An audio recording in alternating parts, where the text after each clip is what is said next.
What do I know for sure about divorce? I've had two. So I know for sure that it's probably one of the hardest things that you ever go through. And you only get through it day by day and sometimes moment by moment. But I want to encourage anyone that's going through it that you will get through it. You're not going to be the cat lady or the lonely man. I think the biggest thing is that whenever I was going through my divorce and I chose it, I had to continuously make the choice to stay out of the relationship, even though my husband was wanting me to come back. So I had to make the conscious choice like every single day to not go over whenever he would say, just come, let me hold you. I just want to smell you. And I lived like a mile and a half away. That was so hard because I still had a garage door opener to our house. And I remember at the time I was really into Brene Brown, and I really stuck to this quote that I got from her, and it's courage over comfort.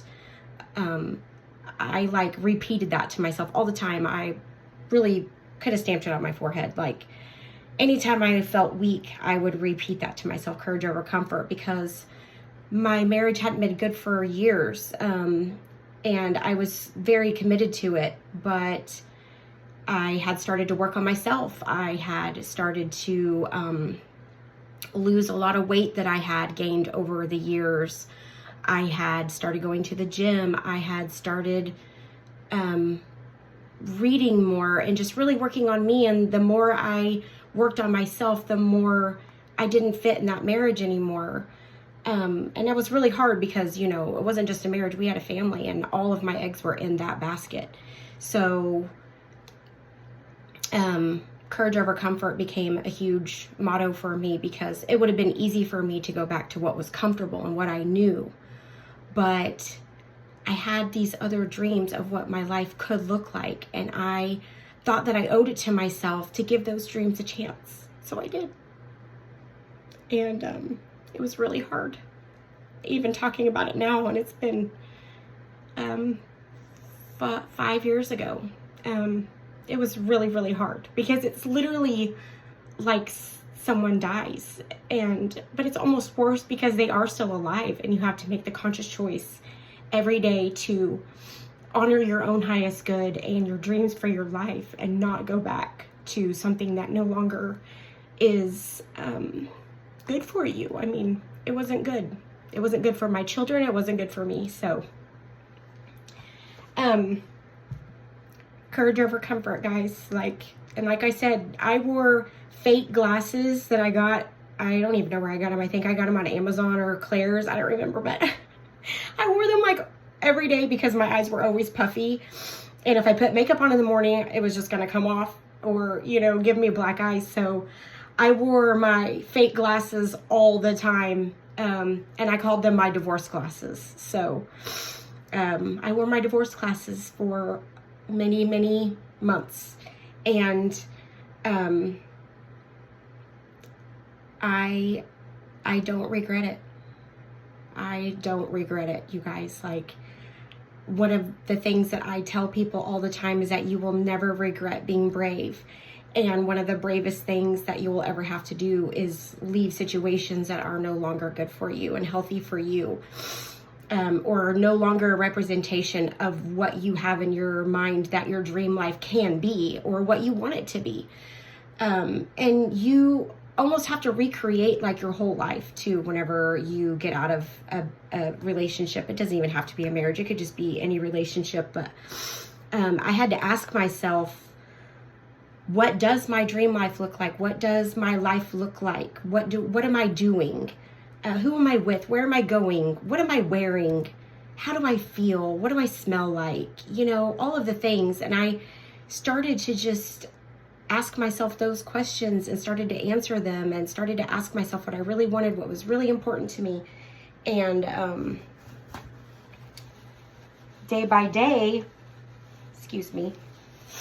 day by day, you just start to figure it out, and you will get through it. I remember I felt like I was free falling into this like black abyss, because when I was married, I knew what my life looked like, or pretty much, you know, I mean, we had our home and what our retirement plans were and all those things. But whenever you get out of a relationship, you don't know what your life looks like anymore. It's like, it's really scary. It's literally like free falling.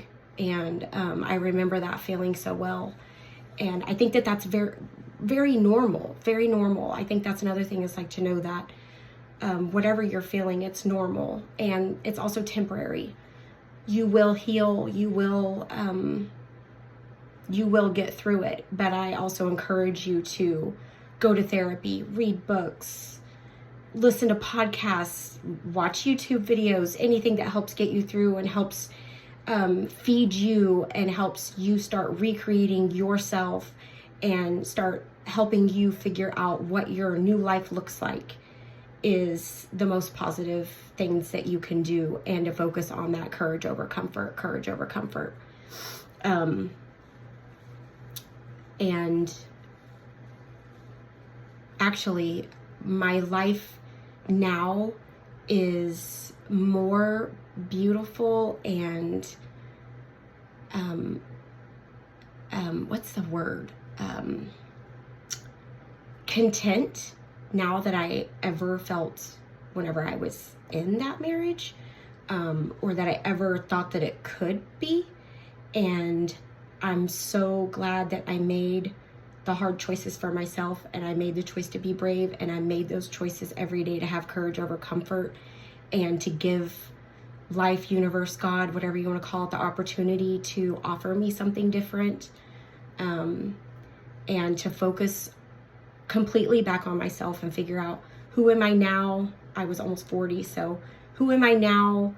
You know, what do I want, and what does my dream life look like, and how do I make all of that happen? Because I knew that it was up to me, and it is up to us only to make our lives what we want. It's no one else's job to make you happy. It's no one else's job to fulfill you.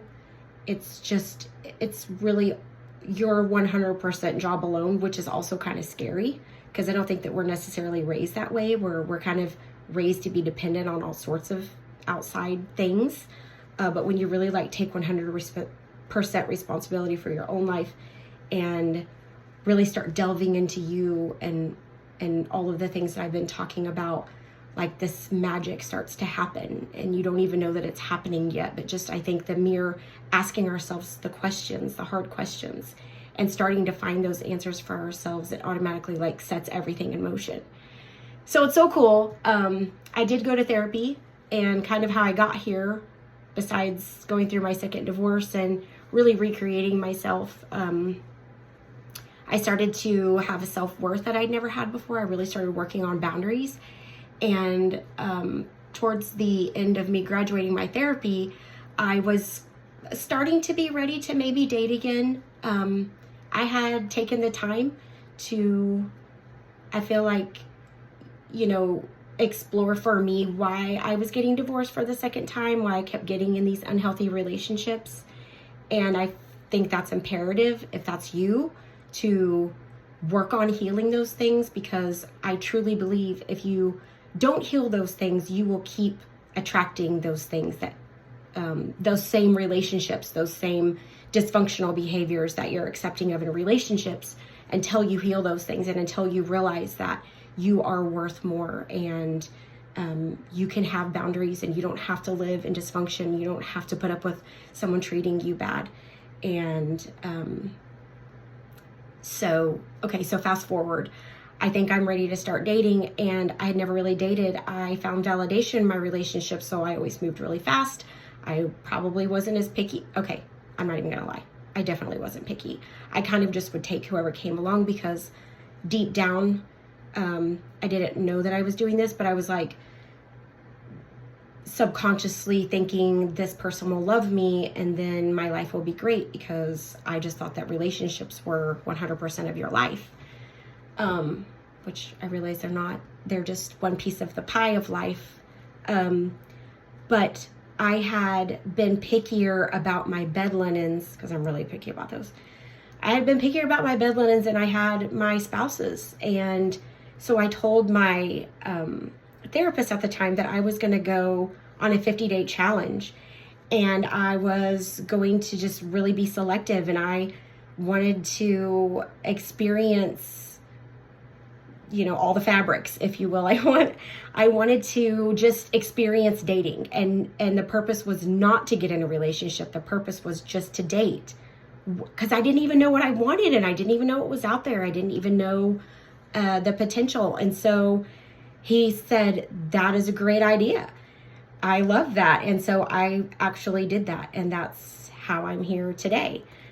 This is my very first YouTube video, kind of talking about my story of divorce, life after divorce, recreating myself, and going on the 50-day challenge. So that's my jam. Like, I encourage everybody who is going through divorce, of course, to do everything that I already said. Work on you, do the things, be ready first. But whenever you are ready to start dating, to really like take your time, go on 50 different dates, see if you can do it, and just see what's out there, and go in it with like a thought of, I'm just doing this to learn. I'm just doing this to learn about myself. Oh my gosh, I learned so much about myself. And it was fun. And the coolest thing was, since I had all this new self-worth and I had all these new boundaries, and I was like not going to get into another dysfunctional relationship and ignore red flags from the get-go, it gave me the opportunities to really like practice that.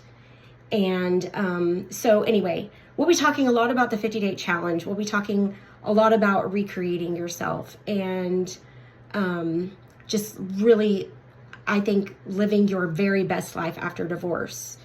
And you can do it too. So come back for another video. Make sure you like, ask me any questions in the comments, and subscribe, because we're going to be having a lot of fun talking about all of these things, but we're also going to be working through the really hard stuff. So I hope you take the challenge with me and see where your life goes. Give life a chance. And I hope you have a great day.